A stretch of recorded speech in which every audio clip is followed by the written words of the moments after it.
Hi everyone, I just said I would send out a little video about mixing blues like I did in class, just so that you've got it if you want it. So I'm going to summarise kind of what I said in class, just grabbing a few brushes.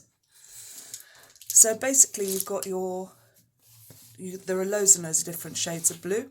You've got your cold blue and your warm blue. So you've got your blues that go towards the reds, and you've got your blues that go towards the greens. So ultramarine is mostly on the red side. Cerulean goes towards the green side, and I tend to think of my blues as sort of warm and cold. So it's also worth thinking of your ultramarine as your dark blues. So if I see like a dark blue or a dark green and I want to mix it, I will usually start with ultramarine because it's a very dark colour.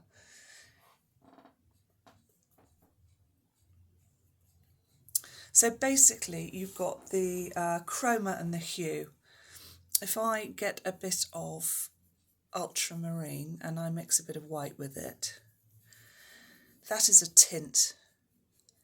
So your ultramarine is the colour, and when you have white in it, shades of white, they're called tints, and they can vary.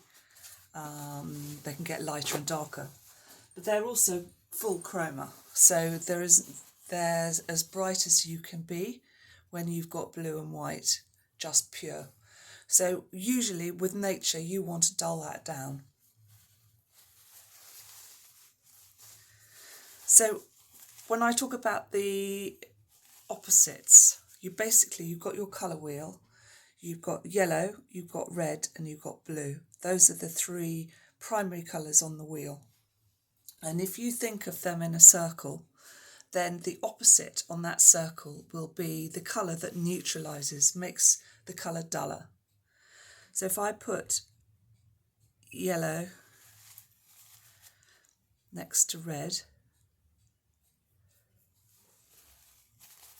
next to blue, together, those are the three colours. So if you've got a blue and you want to make it duller, then your opposite is yellow and red. So I'm now going to mix some yellow, doesn't really matter which, and I will slightly pick randomly and see if it works. That makes an orange. So if I start mixing that into my blue, you'll see that it turns greyer.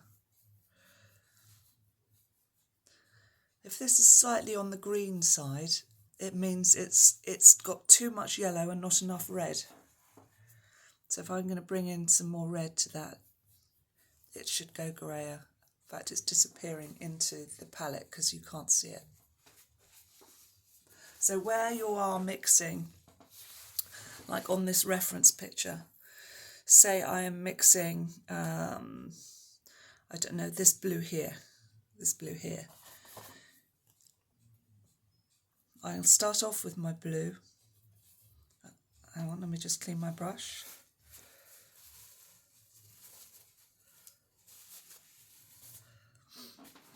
I'll start off with my blue, add some white. A lot of people do this bit with, my brush is still slightly dirty. Let me clean it properly. Get a different brush. Some people do this bit with a palette knife.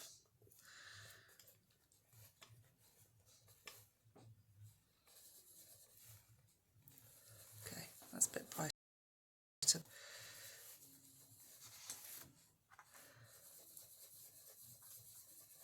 So the important thing is to get it the right hue and not to leave your brushes dirty so that you can't use them. So let me get another brush. There we go, that's a bit better. So I'm going to darken that so that the value is correct, because it was a little bit too light there. Okay, so I've got blue and white, I've got a tint, but that is too bright to be that. So I'm going to add my orange. I'm going to add some yellow. That will make it green. Get my blue back again. To green. So I'll add my red.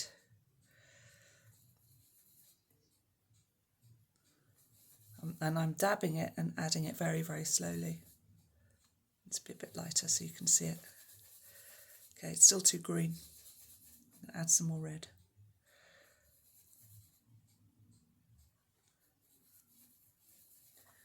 And that's the question I'm asking myself. If it's too green, I add red because it's on the opposite. Blue and yellow are green, the opposite is red. Okay, so now I've got a complete neutral. It's like a grey. But actually this is on the blue side of grey, so I'm going to pull in my blue again. Now I'm getting there. A little bit dark, add a bit of white. A little bit bluer. Okay, I'm happy with that now. That being that colour there.